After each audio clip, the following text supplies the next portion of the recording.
So, very good morning to all of you. We are again back with our next topic of Human Resource Management of BTECH ECE 5th semester, paper code OESE EC 506C.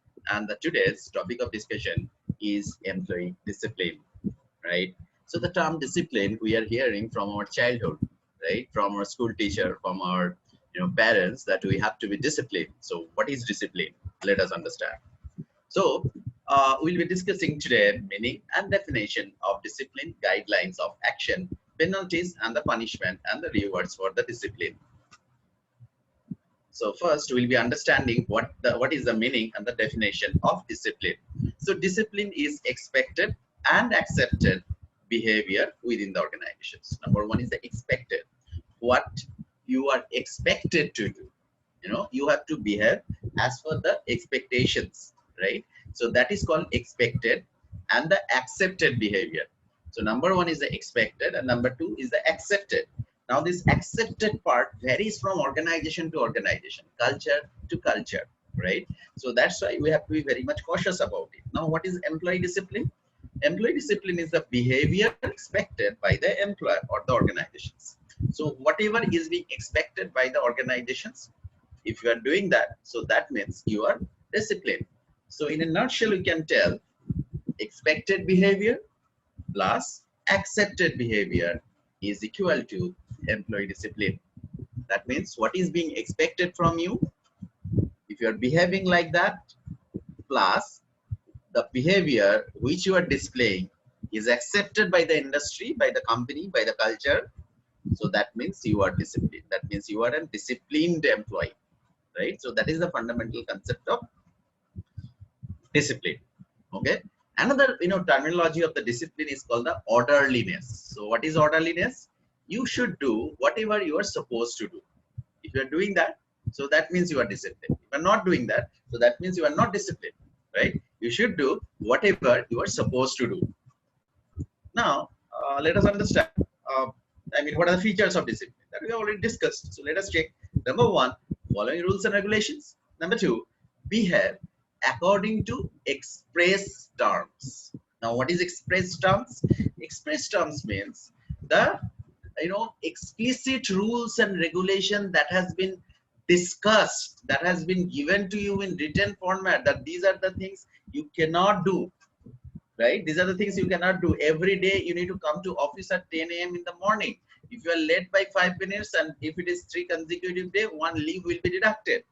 Right? These are the rules. On Monday to Thursday, you need to wear formal dresses. You cannot wear jeans and a t-shirt on Monday to Thursday. On Friday, you are allowed to wear t-shirt. But even in the t-shirt, you cannot wear a round neck t-shirt. You have to wear a collar t-shirt. So these are the rules and regulations that has been given to you explicitly in writing and has been discussed several times. So that is expected, and that is called express terms. And number three is the behave according to implied terms. Implied terms is maybe that has not been expressed, that has not been written, but that is expected. Right? It is expected that you are going to obey your seniors.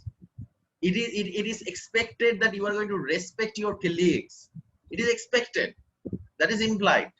Nobody is going to tell that. Nobody is going to write, given these things in writing.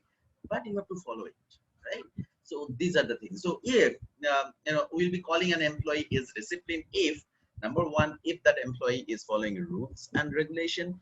Number two, behave according to the express terms and behave according to the implied terms as well, right? So these are the three things you need to remember.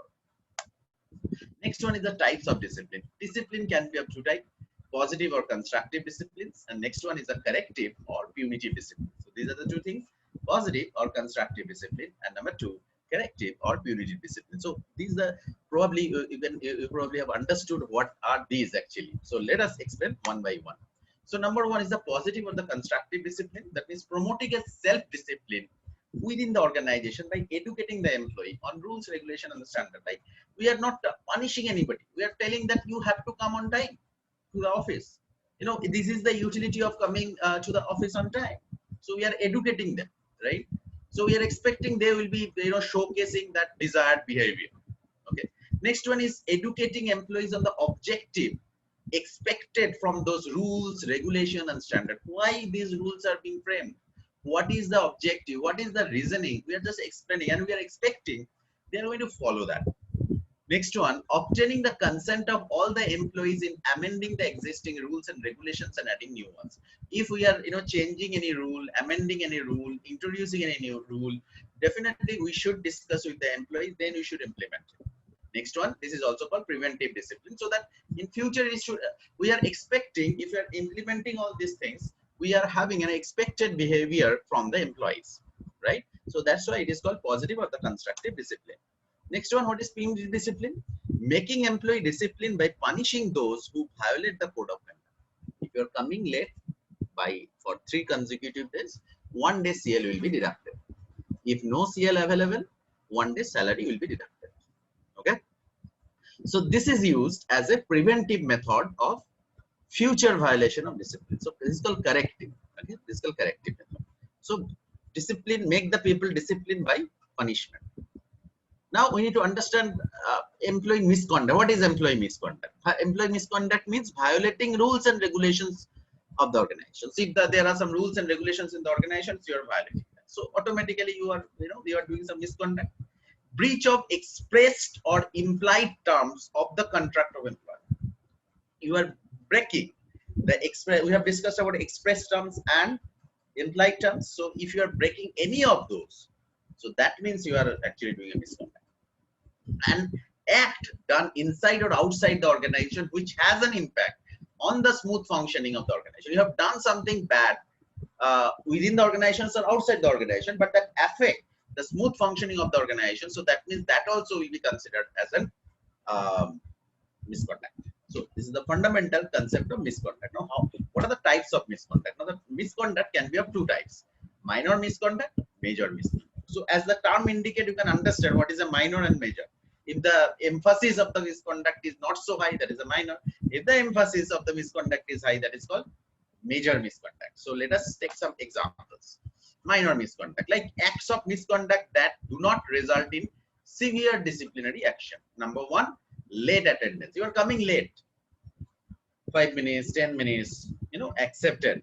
I mean, there is no severe actions we are not going to take. Maybe some CL will be deducted, but it will be converted into a major misconduct if you are coming late every day for a longer period of time. Say, for example, you are supposed to come at 10, but you are coming at 11, then 11:30, then 12, 12:15, like that.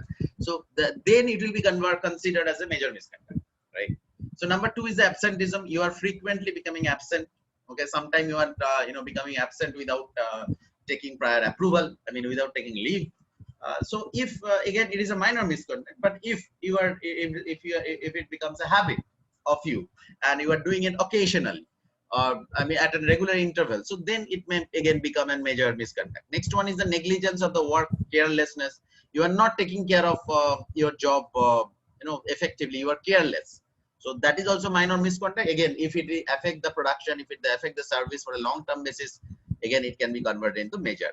Next one is the not wearing the uniform or the PPE, that is the personal protective equipment, which is a very common term nowadays during this corona era, that every healthcare professional have to wear a PPE, right? So that's the thing. If you are not wearing any personal protection care utensils, so that will be minor misconduct, right? Next one is the refusal to work for a reasonable amount of overtime. Let me say, for example, your office hours is up to 5, then the manager is telling that why don't you work up to 6 today? 1 hour extra because it is required. But if you are refusing, you are saying, no, my job is up to 5, so I'll be working up to 5. That's it, right? So this is again minor misconduct, but if you are doing it regularly, that may create issues, right? So these are the minor misconduct. Now let us understand what are the major misconduct. So major misconduct resulting into severe punishment, maybe termination as well. So number 1 is the insubordination, is the willful disobeying your superior. Intentionally you are disobeying your superior. Your superior is telling something, but you are not doing that intentionally. So that is a major misconduct. Next one, false allegation against the superior. That false accusation which don't have a solid foundation, but still you are doing that. Theft or misappropriation, stealing or using the properties of the organization misappropriately. Okay, so that is also an issue. right? You are stealing something, or say for example, company have given you a car for your official purposes. Now you are utilizing the same thing for your personal purposes on a huge manner on a regular basis. So that will like company have given one company, I'm just giving an example, like one company have given a corporate credit card. I mean, whenever you'll be working in corporate, so they will maybe getting a corporate credit card. And of course, what is the utility of the corporate credit card? Because to meet the expenses for your corporate expenses like the corporate tour and etc. But if you are utilizing the corporate credit card for your personal purposes or purchasing your personal things, so that again it's a gross misconduct or the major misconduct. Okay, next one is the assaulting or threatening another employee. That is, you can understand, you cannot assault or threat other employee. Using abusive language or to address the superior, even the juniors. You cannot use abusive languages to anyone. It may be superior, it may be junior, it may be colleague, anyone. Next one, drunkenness of responsible officer while on duty. So you're coming to the office under the influence of alcohol, which is not accepted. So this is a gross misconduct. So if these things happen, major action would be taken. Even termination may happen, right? So these are the things. So now, if there is a major or minor misconduct, we have to take some disciplinary procedure. What are those disciplinary processes? Number one is the preliminary investigation we need to conduct, that whether this is actually a case for further investigation or not. We'll be collecting the facts and figures. So that is called primary investigation. Next, show cause or the charge sheet. Then if we found that yes, there is a base for this allegation, so then what we'll be doing, we'll be creating a show cause notice for the employee, that why you have done explain. Okay, we'll be framing some charges. These are the charges has been framed against you, and along with that we'll be giving show cause. Receiving explanation, then the employee will be giving explanation in writing. Then we'll be either accepting or rejecting. If it is accepted, then the case closed. If it is not accepted, then we need to analyze the answer and explanation to see the validity, treating the answer and the explanation based on their validity. So if it is found valid, then the case will be closed, that fine, he has explained. But if we found that no, this explanation is not right, so we'll be going for the further step. So what is that? That is called domestic inquiry. Then we'll be going for an in-depth analysis of the incident related to the disciplinary process. The inquiry by the management from the employee accused, he can either defend or accept. Okay, so that is domestic inquiry. Based on the domestic inquiry, we'll be preparing the findings. The report will be prepared. If the accused person is proved to be guilty, then the action needs to be taken. And if he not proved to be guilty, then the action would not be taken. Okay. So next one is the if proved to be guilty. So that is taking the disciplinary action. Depending on the gravity of the mistake committed, higher the gravity, more the tight the punishment is. So that so these are the steps we are going to follow. These are the 7 steps for conducting a disciplinary procedure within an organization. Okay. Next one is the punishment for the disciplinary action. So you have found that this person is guilty. So what kind of actions can be taken? Number one, the verbal warning. So first level instances, we have just given a verbal warning that okay, fine, we are just giving you a warning, don't do that further. But if again repeatedly they are doing the same mistakes or intentionally, so then it's a severe warning that next time it is not going to be tolerated, right? So last warning. So even if that person is going to do that, so there may be a fine, 5% of the salary can be deducted. Okay, next one can be they can be go for suspension, that indefinite period, that again until and unless further notified you are suspended. Okay, next one is the transfer, punishment transfer. Okay, in a place where nobody wants to go, that is called the punishment transfer. Next one is the deferment of the increment of the promotion. That is, you are supposed to get a promotion or the increment, you are deferring it.